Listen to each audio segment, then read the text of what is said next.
Hopefully you can hear me. Good morning. Thank you very much for joining us on YouTube today for what is the 10th Sheffield DM event. I'm Rawley. I'm one of the organisers of Sheffield DM, as well as head of SEO at Evoluted, who are one of the main sponsors of this event.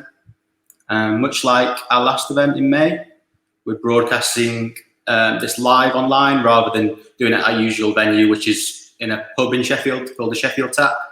It's a bit of a shame for you guys because we usually do give everyone a free drinks voucher, so you're missing out on that. But if you are local to Sheffield, then hopefully we can see you at one of the events in the future. We've been running, Sheffield DM is a bi-monthly digital marketing event which features special guest speakers, Q&A panels, discussion panels, and more things around that kind of area. We try to cover topics across the whole digital marketing kind of spectrum, so not just SEO, not just PPC. We try and get other bits in as well, from kind of personal branding, content marketing, digital PR, and everything else really. We've been running it as an event for nearly 2 years now. In that time, we've had some really great speakers involved from national businesses like PlusNet and Rally UK, as well as some local agencies such as Epiphany Search, Rise at 7, and the SEO Works. Today's all-day event, it's an all-day conference event that we've gone for this time, is split into 4 parts, which each cover an area of digital marketing, a different area of digital marketing. So this first part, part 1, is kicking things off with SEO. So we'll be discussing and learning about SEO audits firstly, with a talk. And then following that, we will have a Q&A panel discussion, which talks about in-house SEO experiences. This will later be followed by part 2, which is all about PPC. And that will start a bit later this morning, around 11 AM. Then after lunch, we will have the last 2 parts, 3 and 4, obviously, which will be talking about digital PR, and then finishing off with personal branding within the digital industry. So 4 really interesting segments we've got there. Obviously, feel free to kind of come in and out with it being an all-day thing, but hopefully some of you will stay with us for the full day, and I believe you'll learn a lot from some really great speakers. You can find all of the information about who's speaking when in the YouTube description. You should be able to click that below or see it already, hopefully.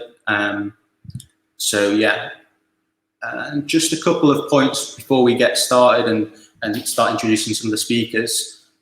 Just bear in mind that those times that we've specified on the schedule may be a bit subject to a bit of change. Obviously, we'll stick to them as much as we can, but our events can be, I'm sure that they'll be there or thereabouts though. So, and if you do have any questions as we're going through, or comments or feedback, encouragements to the speakers, anything like that is really encouraged. And if you can just pop those in the YouTube chat as we go, that would be brilliant, just to kind of keep things moving, but also to provide some questions to the speakers so that we can go back in and ask them a couple of bits and kind of get a bit more insight if possible. So, and finally, we can't guarantee that there won't be a little bit of bad language from time to time. I'm not expecting it to be F-bombs left, right and centre, but if you are watching with kids in the room, then just be conscious that there might be a little slip here and there as people do their talks. So yeah, that's the kind of intro, I guess, out of the way. Let's get things kicked off. Our first special guest of the day is none other than Faye Watt. Faye is the SEO manager at Seeker Digital and has over 6 years experience agency side. Faye specialises in technical SEO, particularly SEO audits and website migrations. I've actually seen Faye do a talk on the website migrations pretty recently, and she smashed that. So hopefully she gives us as good insight into SEO audits as well. It's another key component of a SEO campaign. She also organises Bristol SEO, a local monthly SEO event similar to Sheffield DM really, but down south, I guess. Hi Faye, how are you doing? Yeah, really good, thank you. Yeah, so how have you found kind of working in lockdown in the last crazy 4 months? It's been fine, really. I do miss going into the office, though. I can't wait to get back into the office. But working from home is basically the same. Like, I have my desk, I have my screens. It's just a lot more video calls. Yeah, I think I saw that Seeker Digital have gone kind of remote completely, haven't they, temporarily? Is that right? Yeah, that's right. So we're in the process of trying to find a new office at the moment, and our lease ran out on the old office at the end of July. So we're just officeless right now. Yeah, I think it makes sense not to make any kind of concrete decisions at this moment. We're kind of offering everyone flexible working at Evoluted, where you can kind of choose how often and when to come back in, and obviously that means that there's not a full office as well, so you can keep that social distancing as well. So interesting. But yeah, I think I'll just let you get straight into your talk if that's okay. Yeah. So yeah, take it away and good luck. And look forward to hearing what you've got to say. Thank you. Cheers, Faye. Cool, thank you. Well, hi everyone. Really happy to be here today talking to you about how to perform a technical SEO audit. First, let me tell you a tiny bit about me. I'm Faye. I'm the SEO manager at Seeker Digital, where I manage the SEO campaigns for a range of clients, anywhere from international e-commerce to online gaming websites. As Declan said, I also organise an event very similar to this one called Bristol SEO. We're a monthly SEO meetup based in Bristol, and we have 2 or 3 speakers every month give talks on a range of SEO topics. You can find out more about me and Bristol SEO by following me on Twitter, and I will also be sharing the slides at the end of this talk. So today we're going to be talking about how to perform a technical SEO audit. This is one of my favorite tasks as an SEO. I really enjoy spending hours and hours analysing a website and finding out everything that could possibly be wrong with it. So today we're going to be going through what is a tech SEO audit, the importance of technical SEO, any tools that you can use to help. I'll be showing you parts of my technical audit template. We'll be running through a few tasks and how long an audit should take. So first, what is a technical SEO audit? A technical SEO audit is the process during which you analyse a range of technical aspects on your website and identify any elements that prevent the process of crawling, indexing, or ranking in the search results. And this can include a range of elements, including reviewing your robots text file, identifying pages that contain the no index tag, crawl errors such as 404s, any server errors, invalid canonicals, your page load time, anything like that. And we'll go through some of these in a bit more detail a bit later on. So what is the goal of a technical SEO audit? The goal is to make it as easy as possible for search engines to crawl, index, and rank your website. And how important is technical SEO? Well, here at Seeker, we follow 4 pillars of SEO: content, UX, links, and technical. Now, technical SEO feeds into all of these areas. Obviously, it feeds into technical, but it also feeds into the content, the links, and the UX. So without technical SEO, we might not find broken URLs, and that can lead to broken links. A previous client of mine let hundreds of their pages 404, which resulted in the loss of 500,000 links. Technical SEO is also important for user experience. For example, a slow page load time results in bad user experience, and just how bad is this? Well, 47% of users expect a page to load in 2 seconds or less. A 1 second delay can cause a 7% reduction in conversions. And 79% of users who are unhappy with your performance say they're less likely to buy again. So not only does this impact your SEO and UX, it impacts your profitability as a business. And technical SEO can also help with your content. For example, if you're missing canonical URLs, this might cause lots of duplicate content on your website. And even if your content, links, and UX are all amazing, if Google can't crawl and index your website, you're wasting your time and your money because you cannot rank in the search results. So when should you be conducting an audit? Whenever you get a new client, it's always one of the first things that I do when I get a new client is audit their site immediately. Whenever you're launching a new website, or ideally before you launch that new website. if you've made any significant changes to your website structure, content, or design. If you've suddenly lost rankings or traffic, you should check if anything technical has caused this before panicking that you might have been harmed by an algo update. And really, whenever you want to do one. And how often should you be doing a technical SEO audit? So within the first month of getting a new client, I always do a really in-depth audit. And then after the initial audit, I'd also recommend doing a monthly mini audit. This doesn't have to be anything major. It can just be crawling the website with a tool like Screaming Frog and identifying any new issues or anything major that stands out. And then reviewing the in-depth audit every quarter and deciding if you need to perform another one. Who should be involved in an SEO audit? Basically anyone, your SEO team, of course, your project managers, your marketing team, your analytics team, and any development help that you might need. Anyone that might be needed or impacted by this. So now I'm going to go through some of the tools that will help with your audit. First, we have Google Search Console, which is a really, really valuable tool, and it's also free to use, so there's absolutely no reason not to be using this.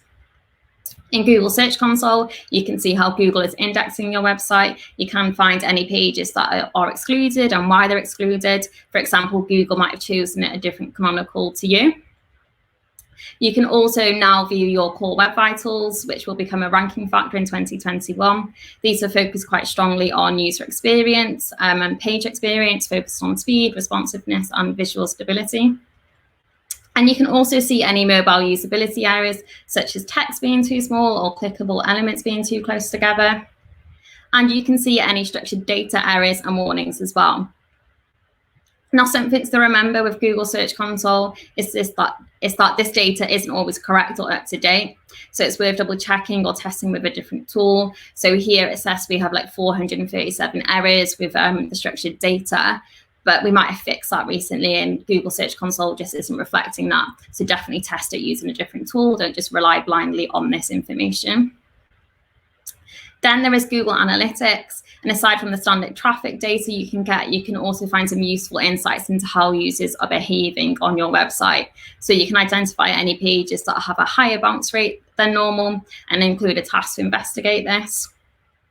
If your website has an internal site search, you can check if this is correctly set up in Google Analytics and also review what your users are searching for. You might find some useful insights into any struggles your users are having when they're trying to navigate your website. For example, a lot of users might be trying to find your returns policy and they're using the search to find that because they can't find it in the navigation. And another really useful tool in analytics is the enhanced e-commerce report. And here you can see how users travel throughout the conversion journey on your website and how many users actually complete a transaction and which step in the process you might get the most drop off. So you might have like an extremely high checkout drop-off rate and you can look into reasons what's causing that. There might be some errors on the checkout form. And you can also use crawling tools to help with your audit, such as Screaming Frog, Sitewarp, Deepcrawl, or SEMrush. Screaming Frog is my tool of choice, and I will run through some elements you can identify with this tool. So you can view all of the response codes on the site, including redirects, 400 errors, and any server errors.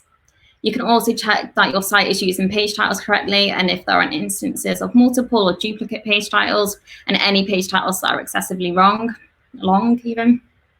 And you can also see your image data and identify any images that need optimizing for page load time and any that are missing alt text. And you can also review how your canonicals are set up, make sure your canonical URLs are all valid and don't redirect or return a 404. And you can very quickly find out if any pages on your website have been no indexed and easily see any errors with your hreflang setup, such as non-200 hreflang and incorrect language and region codes. Next, we have the backlink tools such as Majestic, SEMrush, and RFs. Now, I tend to use RFs, and what I use RFs for is finding broken links. So I'll export a copy of the historical links, all of the links and which URLs they're linking to. I'll then crawl those linked URLs using Screaming Frog and identify any that are returning a 404 that we can redirect and retain that link value. Then we have the page load time tools. such as PageSpeed Insights, Google Lighthouse, and GT Metrics. I use both Lighthouse and GT Metrics. I feel like they both offer different valuable information. With Google Lighthouse, you can also see your core web vitals now, and this is based on real user data, whereas GT Metrics is based on synthetic data. And you can also see your accessibility score. This includes things like images missing alt text, links not having a discernible name. And now we will go into the technical SEO audit template.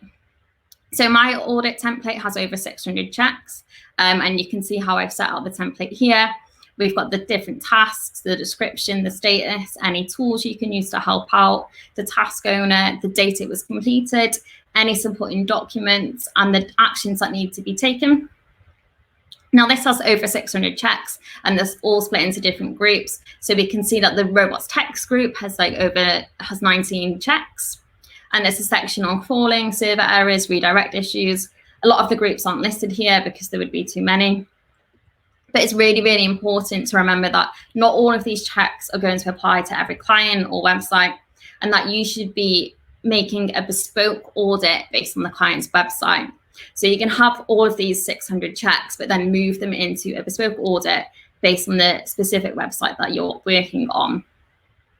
So for example, if your client doesn't have a separated mobile website, they don't need all of the mobile sitemap checks. And if images and videos aren't vital to the client, they also don't really need a sitemap for those. And here you can see the different checks, well, some of the different checks for the sitemaps. And if you remove the mobile image and video, you've removed 37 checks really quickly. And then there are websites that will need additional checks, such as e-commerce. So with e-commerce, you want to add sections on things like product filters, making sure they don't cause spider traps or duplicate content issues. You should have a section on your internal site search as well, and check that it's set up properly in Google Analytics and that your search results aren't being indexed. And also a section on your pagination and how this has been set up. Another type is local SEO and local websites. And with these, you want to ensure that you have a section on local specific elements, such as local business schema, Google My Business listings, consistent NAP, and having localized content on the website. And if you're international, you'll need international specific tasks, such as hreflang, and making sure your hreflang is set up and they're all valid 200 URLs. There aren't any incorrect regions and language codes, anything like that. And look out for false redirects. So this happens when a user in the UK, for example, wants to access the Spanish region, but can't because there are IP redirects in place. So you want to be checking out for things like that too. And also localized content on international sites is really important as well. Ideally, your content will be in the target country's spoken language. Okay, so what are the next steps in your tech audit? First, identify your type of website, and then create your audit template based on this, and create a timeline for each task with expected delivery dates. If possible, aim to complete the audit within 1 week. Audit data can get very out of date if it gets spread out over a long period of time and change is still happening to the website. So if you've done your audit, if you start your audit at the start of the month and then you don't complete it until 2 months later, so much could have changed on that website and your initial audit findings will be invalid.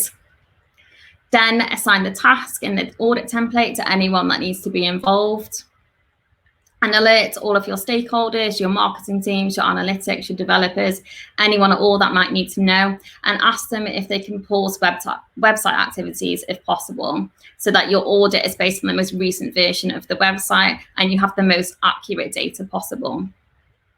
And then start your audit. And the first place to start is the robots text file, and you can make sure your website can actually be crawled by search engines. And remember to export as much data as possible. So here in the template, we have a list of documents that contain all of the crawl data. For example, a list of all of the URLs that are blocked by robots text, and a copy of the robots text file. Just everything that we come across, we save it in a document. And you should also save a copy of the crawl in case anything does change since your audit and your client asks why you're telling them that they have a bunch of broken 404s. that now don't exist because they've been fixed in the meantime, you can refer back to just historical data and explore all of the SEO data as it currently is. So you have a historical record to keep, and you can see what changes you've made and if you need to revert those changes. And I would also recommend downloading your website's HTML, CSS, and JavaScript files. And you can do this with a tool called SiteSucker. And it will let you download a copy of all of your website files. And you can then open up the HTML files and view them in your browser as normal. And then once the audit is complete, you need to review the severity of the issues and prioritize them. Now, if you've done over 600 checks and the website's failed the majority of them, it's going to take time to get these fixed. So it's really important that you prioritize them based on their severity and also any quick wins. So you can break it down into critical issues that need to be fixed right away. This will include things like the robot's text blocking important pages from being crawled, no indexing important pages, any server errors, lots of internal 404s, any spider traps, anything that's going to harm the crawling and indexing of the website. Then you can deal with the more moderate issues such as duplicate content, internal redirects, multiple H1s, and slow page load time. And then address the lower priority issues such as long page titles, missing alt text, missing meta descriptions, and missing H2 tags. And then you need to turn the results into actions and make sure the fixes will be implemented. Now, you might need different documents for different stakeholders. For example, you might need to put together a presentation for your client to explain the different issues. And when you do this, make sure you showcase the value of fixing these issues to the client and explain why they should fix them and how the business will benefit from that. And you might also need to put together a more detailed document of what you've done, the issues you've found, what it all means, and what the next steps are. And then you need to brief in your SEO team and developers to get these issues fixed. And when you're briefing in your team, make sure you estimate the hours needed to review and fix each of these issues so the team can plan effectively. And before you implement the fixes, recheck the data, recrawl the website and make sure the issues still exist or if they've grown, because your data is now, it's basically out of date. So you just need to check that it's still an issue and you're not wasting people's time.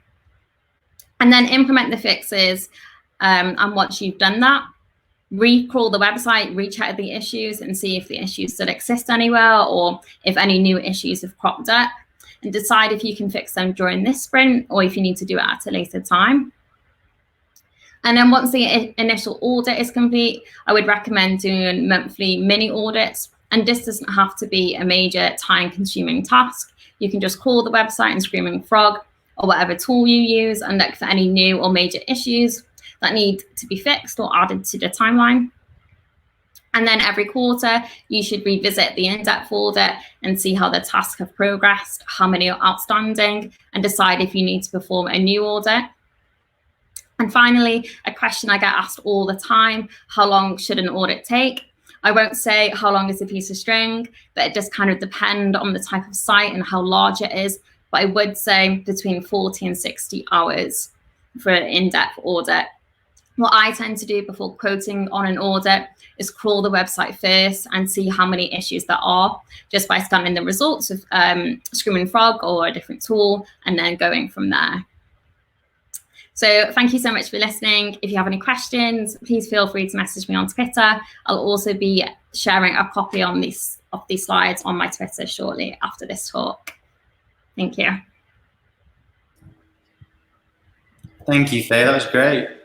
Obviously, there's so many different aspects to technical SEO, isn't there, that an SEO audit does have to be really considered, really well thought out, really well planned. And the main thing is how you communicate it with the different teams, like you said. I think that and often things can fall down if you obviously at the start of a campaign, the start of looking at a website, you find a load of issues. But if those don't then get prioritized and kept as tasks and actually seen through to completion, then kind of reduces the point of doing it in the first place, doesn't it? Yeah, I think SEO audits can go on for quite a long time, and then clients are given the results and then they're not actioned, and it's sort of, well, all of that time was just wasted. Yeah, for sure. We have got a couple of questions, if you don't mind. Yeah, absolutely fine. Yeah. So I was actually wondering myself if you use the document, with the task status and things like that, the task and the status and the description. Do you use that ongoing throughout the whole campaign and add to it when you do those mini audits, or do you kind of treat it more kind of once you've done those initial tasks, so you kind of leave it there?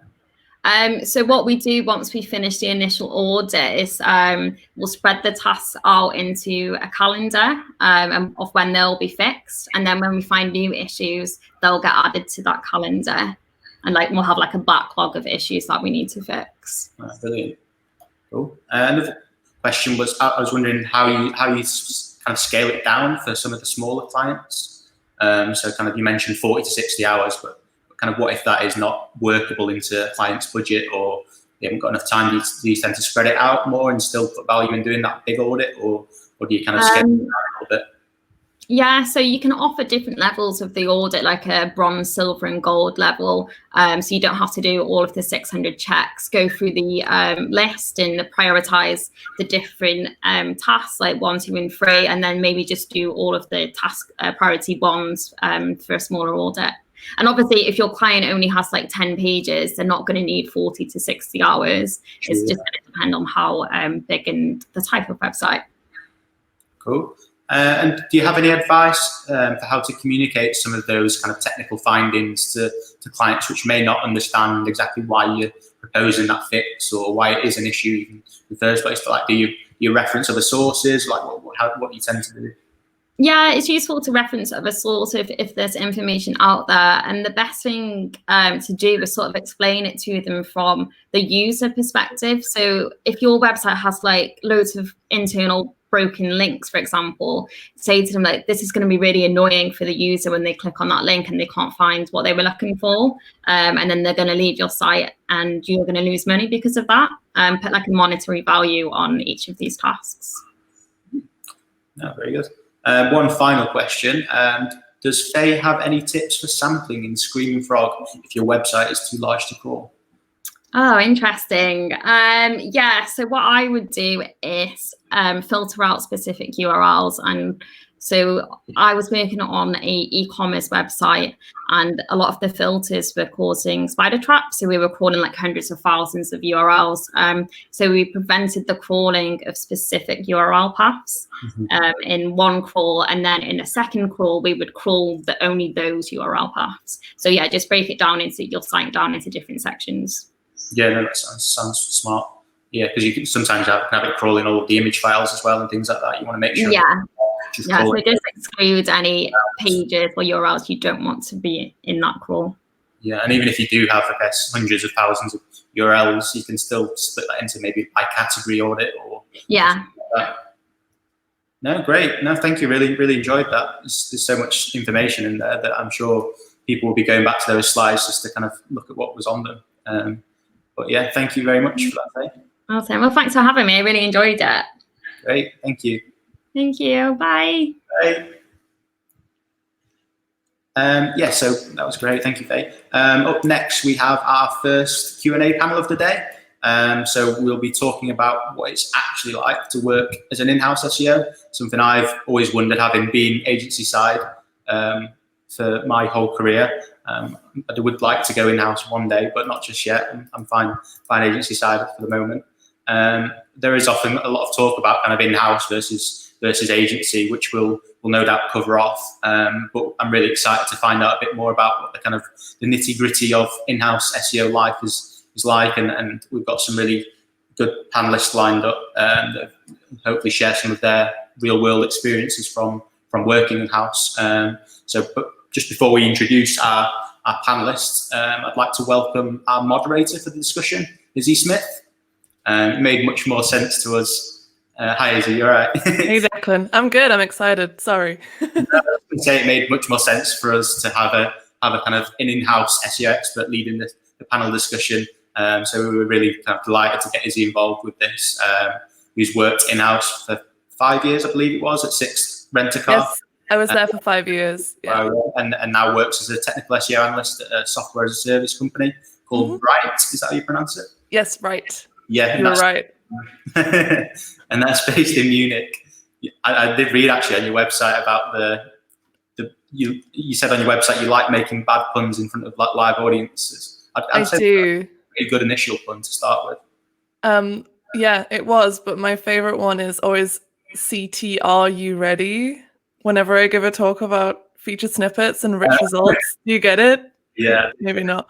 This is what I mean by bad jokes and bad puns, and sometimes there's some memes thrown in there for good measure as well. No, you can't go wrong with a meme, I don't think.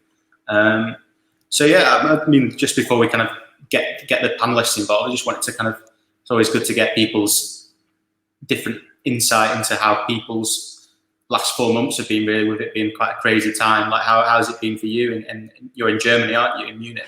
Yeah, so in Germany, people have been handling it very well. I think because of the great healthcare system and the fact that Germans love abiding by rules, and this has been fine for me. Just like Faye, I am very excited to get back to the office, but I'm still functioning pretty well from home, working from here, doing some conferences at home. So yeah, it's been fine. I'm staying positive. Yeah, no, it's hard to, but yeah. Yeah. Sorry, that sounds very Don't want to get too emotional this early in the morning, but yeah, gotta stay strong. I think we'll just go straight in with the panelists there, because I think there's quite a few questions that we've got lined up. It would be great to get as we can. So I'll hand over to you, and you can introduce the guys that are going to be speaking. Perfect. Take it away. Thank you. Thanks so much for giving me the opportunity today. We have 3 amazing panelists who all have fantastic experience working in-house, and I have a lot of questions lined up for them. So I'm just going to introduce them individually. So first we have Alina Ghost, she's leading the SEO team at Amara, which is a luxury interior brand, which sounds fabulous. I hope you get some free stuff. But not only does she do that, she also leads an incredible podcast, SEO with Mrs. Ghost, which now has over 60 episodes. It's honestly such a great podcast. Please check it out. It's an absolute staple resource. So hi, Alina. I hope you're doing well. Hi, thanks so much. Yeah, no, I can't believe actually it's over 60 episodes, but now that you say it, it's a bit mad. Amazing. Yeah, and next we have Areej AbuAli. She's the SEO manager, hi Areej, at the real estate portal Zoopla, which I'm sure you all know. And she's also the beloved founder of the Women in Tech SEO community, which I'm a part of. We have many incredible females in there. It's a very empowering and inspiring network with lots of meetups, lots of initiatives. Last week was also the launch of the mentorship program, which is, as I can see as a mentor, is going fantastically well. I'm sure you put so much thought and love into that. So thank you for all of that you do for us. I hope you're doing well today. Yeah, I am. Thanks for having me. Really excited to be with you, Izzi, and to be with Alina and Dan. Great. And yeah, last but not least, we have Dan Rawley. He used to work at a large SEO agency, but now he's leading the SEO team at Twinkl, which provides online resources and planning tools for educational purposes, which I think is a super nice product. And also Dan and his team have been making some huge strides recently and won the Global In-House Digital Team of the Year at the Global Digital Excellence Awards. So congratulations, Dan. That's a fantastic achievement. Thanks for joining us. How are you doing? Thank you. Yeah, I'm good. Thanks for having me. Yeah, we were as surprised by that as everyone else, I think. But yeah, really happy to be here. Yeah, me too. And yeah, I just wanted to kick off this panel. We have around half an hour together today, and I have a lot of questions to get through. So I'm just going to jump into the first question. So I've never worked agency side. I've only ever worked in-house or for a tool provider. So I'd love it if you guys, Areej and Dan, you've worked agency side. Alina, have you? No, so I've always been in-house as well. So from like Carpet Ryte, Tesco, Debenhams. Yes. So seems to be like an e-commerce strand as well. Amazing. Yeah, so maybe Dan and Areej, you can give me your opinion on like what are the major differences between working in-house and agency side. Areej, you want to kick us off?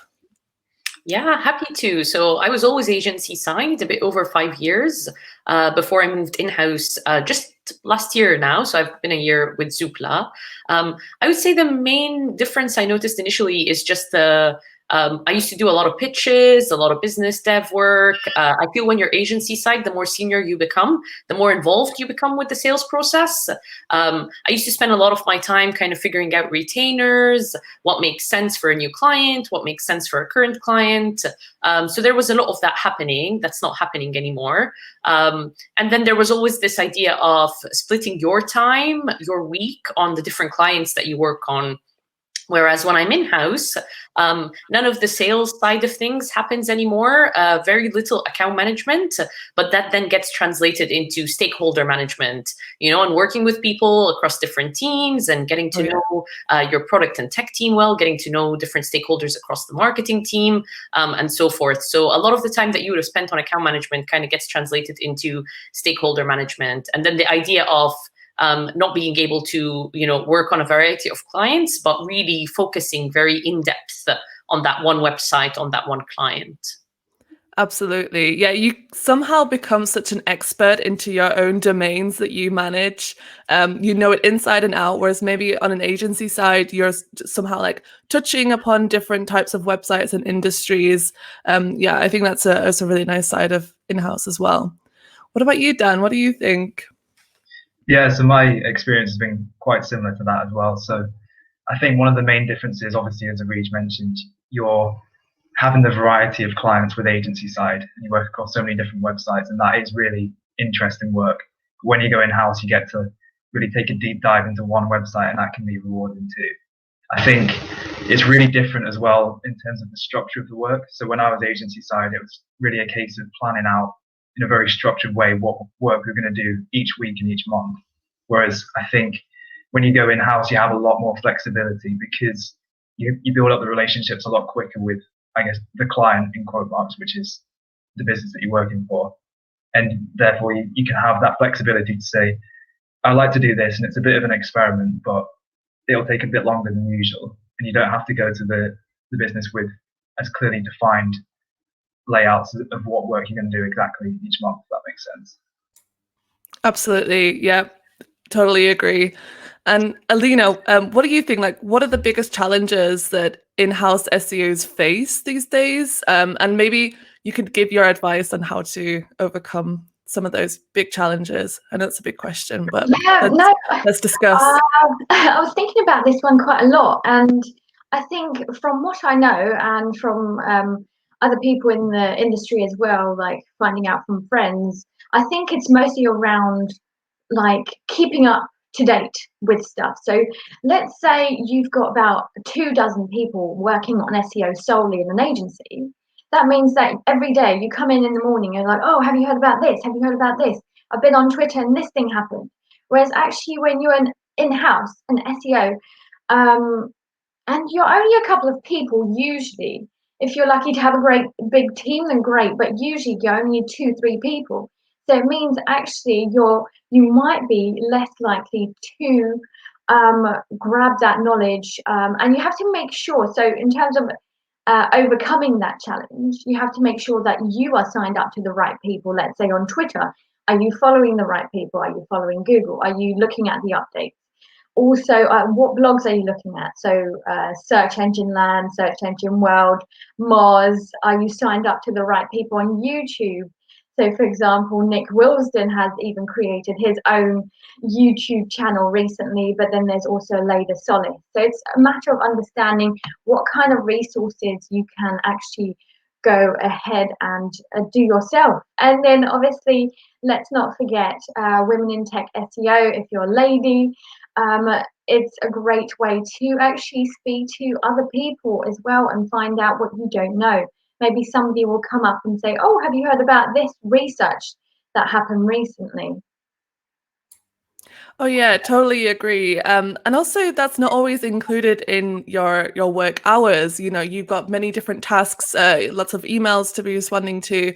And it's a case of like fitting in this education into your daily lifestyle. So I love, like, for example, Alina's newsletter that she sends every Monday morning or Sunday, SEO FOMO, that just like captures everything, and then we can go through it with our coffees on Monday morning.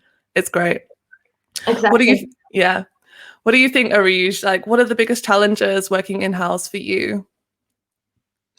Yeah, I think there's definitely a lot of politics in there. There's a lot of, oh my God, how do I convince this person that this thing is actually important, or that this thing makes sense? Or so there's definitely a lot of that. There's definitely a lot of getting people on board. There's definitely tons of relationship building. You can't just kind of sit by yourself and do your own thing and hope for the best. In order to get the resources you need, in order to get the, things to get implemented, things to get done, you really need to spend a lot of time and invest enough time building those relationships and getting everyone on board on the importance of SEO. When you're agency side, it's not really something you have to think of, because you're being paid to give them, SEO, your SEO expertise and so on. So they are already sold on. But when you're in-house and you need more resources, you need more tools, you need a bigger team, you need more developers to implement your stuff. There's definitely tons and tons of stakeholder management and relationship building that you need to be working on. Absolutely. Yeah. What do you think, Dan? Yeah, I completely agree with Alina on how difficult it is once you go in-house. It's much harder to find the resources to carry on your own development.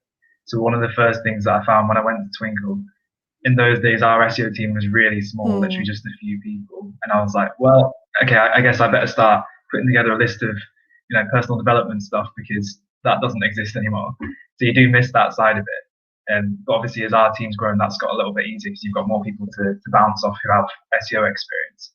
But yeah, like Areej said as well, I think when you're agency side, you've only really got to win over the client, and that might just be one contact that you have there. Whereas when you're in-house, if you want to make real scalable change, you have to win over the entire business, which can be quite difficult because a lot of these people, they might not know what SEO is, but also, even if they do, it might not affect their own targets directly. So it is quite hard to convince them that making a change that benefits SEO is also going to benefit them. So I think that is part of it too. Yeah, exactly. And I also believe that like working in-house as an SEO takes time. So it's not maybe a job that you can jump in for 6 months or 1 year and really see results. It does take a year or so to make those proper connections internally, to get to know the developers, get to know how they work, so that you can then integrate your SEO changes into their work routines using their processes. So yeah, I think you do somehow have to stay there a little bit longer in order to see real change. Yeah, but as I've never been at an agency, I can't really say. So back to you, Dan. What KPIs do you set mostly for managing or tracking your SEO success? And how do you better communicate the value of SEO to senior stakeholders and leadership? Can this be difficult? Yeah, so our main metric that we're concerned with is new users.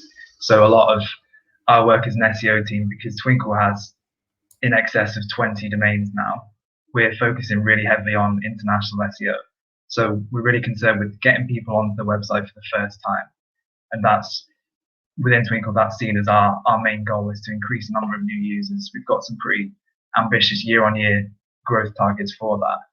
In terms of convincing stakeholders, like I mentioned, it can be difficult, but I think you have to find a way of relating it back to how SEO work is going to benefit the overall business, and if you can, benefit that stakeholder as well. So luckily, Twinkl's model sort of lends itself to that, because if we get more people on the website, that's more people who are seeing our teaching resources, that's more children in the classroom who get to use them, and there's more downloads for the people that made that resource, which helps their targets as well. So I think you can always find a way of relating it back. You just got to see it from the other side and think, if I was in that position and I wasn't working in SEO, why would I care about SEO? Yeah, great point. It's then like proving to the people that build this business or these products and services that what you do is it's in place to get more people to use those products and services. So it's only going to benefit them as well. So same question to you, Areej. Yeah, I think it took me 3 months to know how Zoopla make money, which is a question I should have definitely asked on my first day. And I think it all goes back to that, right? Like in my initial months, I was like, oh my God, we've got millions and millions and millions of index pages. This is problematic. We need to fix our indexability issue. But no one really cares about that. At the end of the day, no one really cares about index float or crawl rate or so forth. So it was kind of about understanding, well, what language do they speak? What metrics do they care about? And at the end of the day, for them, it's all about leads. So how many users click on, phoning an estate agent or wanting to request a viewing to a place, a listing? That's all they care about, the number of leads. So how do we increase the number of organic leads becomes the discussion that they care about. So if that's not in our reporting, no one's going to look at our reporting. No one's going to care about the technical fixes we've done. But if we go ahead and we say, here's all the technical things that would eventually lead us into increasing our organic leads, then you get some attention. Then you get people really wanting to hear you out and understand how they can help you do that. So just kind of understand what makes money for the business that you go into, understand that from your first week, and then try to take it then back. So this is what makes them money. So start to take it one step at a time to see, well, what do I need to do to help them reach that goal? Yeah, great advice. Thank you. What about you, Alina? Like, what KPIs are you setting, and then how do you communicate this to the stakeholders to get those approvals in place? I think what's interesting there is that for Dan, it's like unique traffic. For Areej, it's leads. I could easily sit here and say, actually, for a luxury interiors brand, average order value is really important. It goes back to actually understanding what the business wants. So you need to find out how does the business make money, and it's a matter of getting those. So understanding what activity you're doing, or how you're going to persuade someone else to change that activity to get a certain outcome, whether it's unique traffic, whether it's leads, whether it's average order value increases. And I don't think I need to expand on that anymore. Brilliant. Yeah, makes so much sense. Thank you all for that. Now, I sometimes see in-house setups where they also collaborate with an agency. Do any of you have experience with that? Do you think this works? Maybe Alina, you can kick us off if you have something there. Yeah, so basically when I was at Tesco, we used to do this quite a lot. As you can imagine, there are a lot of things going on in Tesco. There was from like broadband to groceries. We had even the direct side of things, which was like homeware, electronics and things like that. So yeah, it was a matter of actually putting together the strategy. And my work would usually consist of like a consultation. I would go around looking for the right people, right stakeholders, educating them, getting them to understand why we're doing things, whereas the agency will be doing the other side of actually doing the doing. So from the metadata updates to the content creation to finding out whether there was anything technical.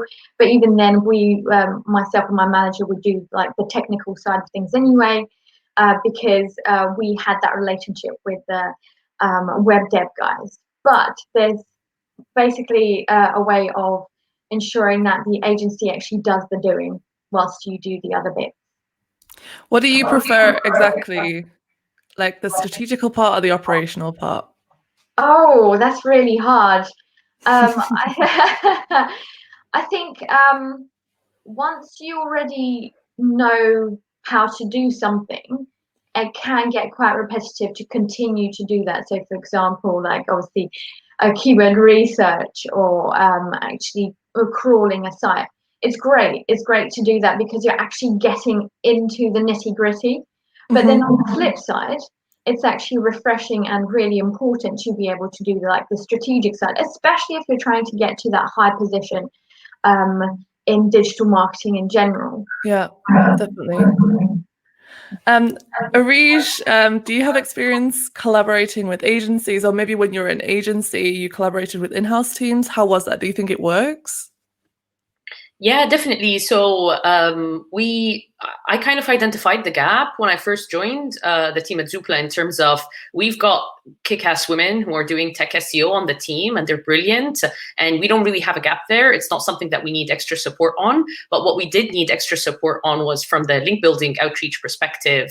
And that's where it was kind of the question of, well, do we bring in an agency who would be a one-stop shop and do absolutely everything from ideation to dev to design to doing the outreach? Or do we hire all those people in-house? And just when you look at what that means budget-wise, it probably doesn't make very much sense to try to grow that in-house. And that's why I have a lot of appreciation for a lot of agencies who do brand themselves purely for outreach and link building, because I think it is something that a lot of in-house folks need.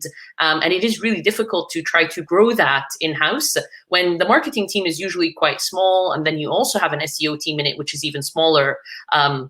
So my advice on that would be to definitely try to identify what gap you have and then try to, see that comparison. If you were to bring that practice in-house, if this is a gap that you've got, what would it look like compared to bringing an agency on board who already know their stuff and would be able to do that?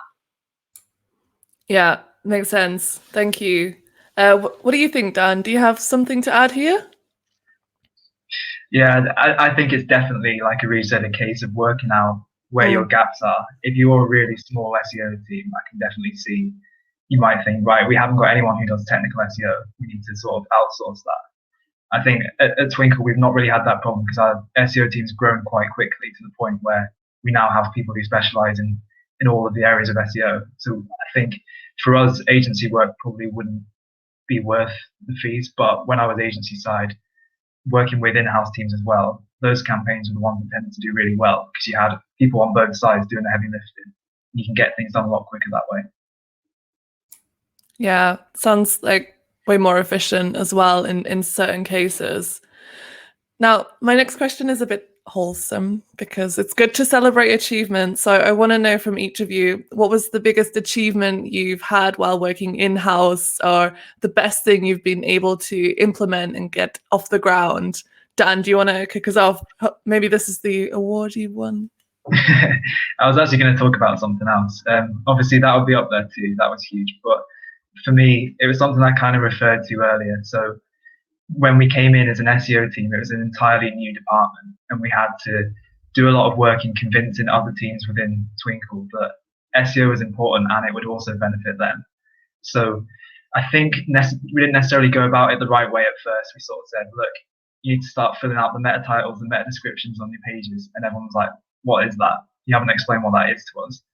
So it took a long time, but we've got to the point now where whenever a teaching resource is uploaded to the website, before it goes live, the SEO work is already done. It's already really well optimized around a relevant keyword. And that, as an SEO team, that saves us so much time that we can then spend working on other projects and more technical stuff. So I think it's probably our biggest achievement because at scale, we have hundreds of resources being added to the website every day. And if they're all already, set up for SEO at the start before they've even gone live, that is huge for us as a team, I think. I love that. Yeah, it's getting things automated. It's scaling processes. So again, you and your team can focus on bigger innovations that are going to have a bigger impact on your performance. Yeah, great. What about you, Alina? What's your biggest achievement while working in-house? Well, something big that I went through was an international migration, moving 9 websites, 9 subfolders into one, which saw an immediate uplift, and it required a lot of technical work, basically. It was great working with the web developers as well as trying just to make sure that everything runs smoothly. As you know, things can go belly up very quickly. So it was a really amazing win for us, which actually saw really good results, went up over 20% month on month. And Brilliant. Yeah, and I mean, these things can be very daunting, right? Like you have the expertise in place, but then it's like, okay, when I implement this change, what is going to happen with the traffic? Like I have a good estimation, but you never always know for sure. So yeah, amazing. Areej, what about you? What's your biggest in-house achievement? Yeah, definitely touching on what Dan said, a lot of things around putting actual processes in place that were never there before. So our execs used to spend so much time manually reporting on a day by day and on a week basis.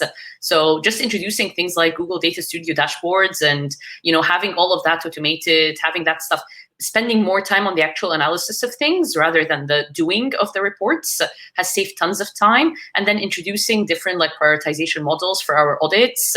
We used to do audits and then they just kind of sit somewhere on a Google sheet and no one would really look at it. But having a proper prioritization model that we can easily embed with our tech team and run through it with them as well. So definitely lots of processes, I would say, but they've saved a lot of time down the line. Very nice. And do any of you have an in-house SEO team that you look to for inspiration, that you're really impressed of what they're working on? Where do you look? Anyone want to pop in first? I think this is like choosing your favorite children, isn't it? But I often give the example of Richard at Trainline, who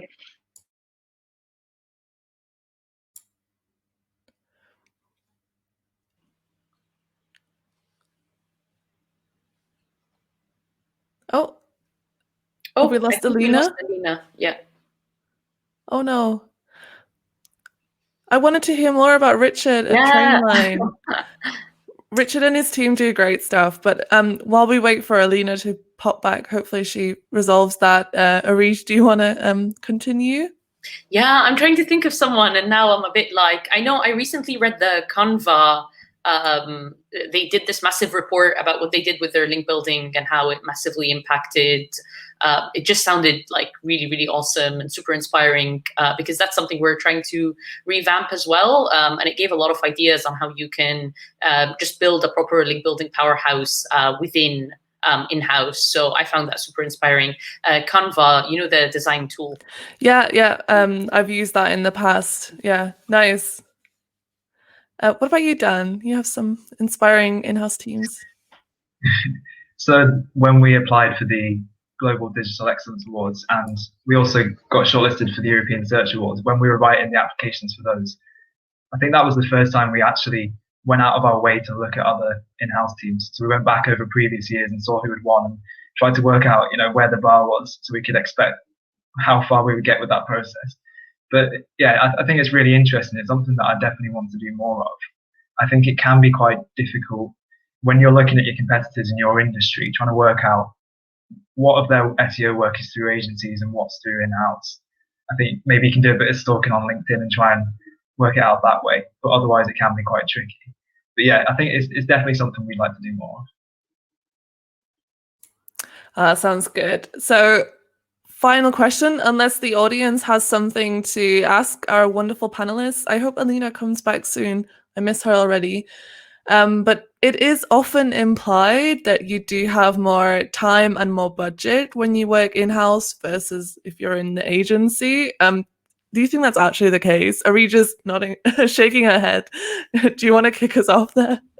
No, I think that's so untrue. Yeah. And I feel like I was sold out something wrong because I always heard that myth as well before I joined in-house. And then I realized, that's actually not the case, because when you're agency side, you don't really have to think of any of that. You have a retainer, it's signed off, you can do the work, you can put the effort and that's that. But then when you're in-house, especially the bit with time, there are a lot of meetings, there are a lot of different teams you have to work with.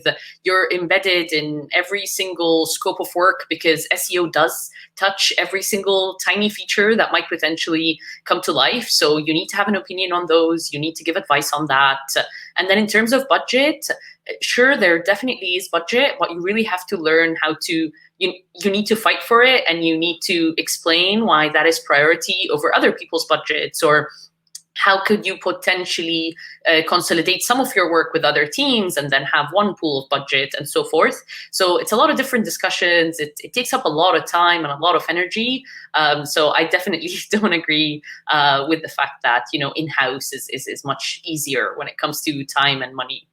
Oh yeah, it's definitely like this common myth as well, and I experienced the same as you. So yeah, I was having meetings with like country developers, business developers a lot, many different facets that, you know, SEO was impacting and touching, but also in a lot of these meetings, I was like, could I just not be at my desk for this? Could you just send me an email update? You know, why do we need to sit together every other day and so on? But yeah, what do you think, Dan? Is it easier in-house?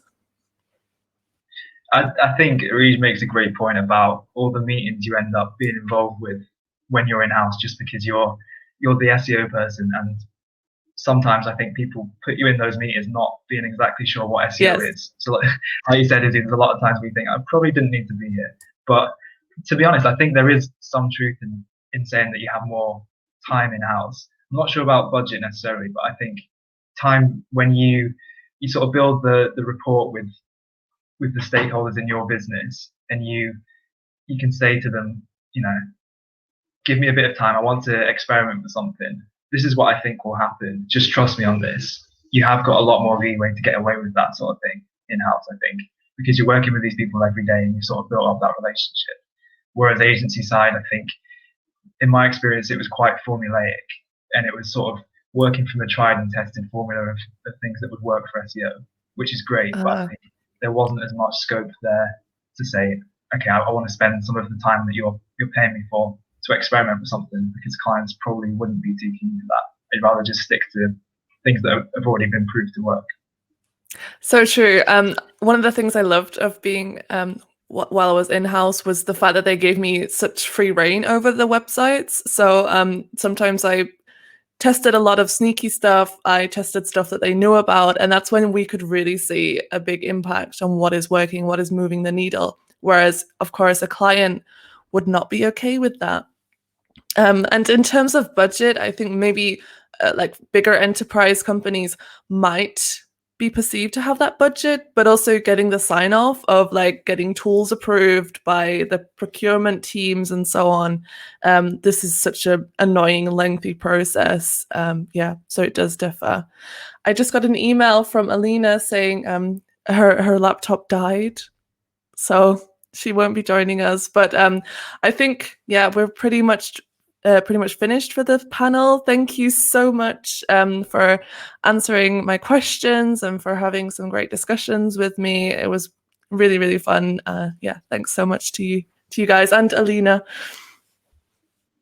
Yeah, thanks Izzi, and thanks Dan, and thanks Alina, and thanks Sheffield DM for inviting us as well. Thank you, Sheffield DM.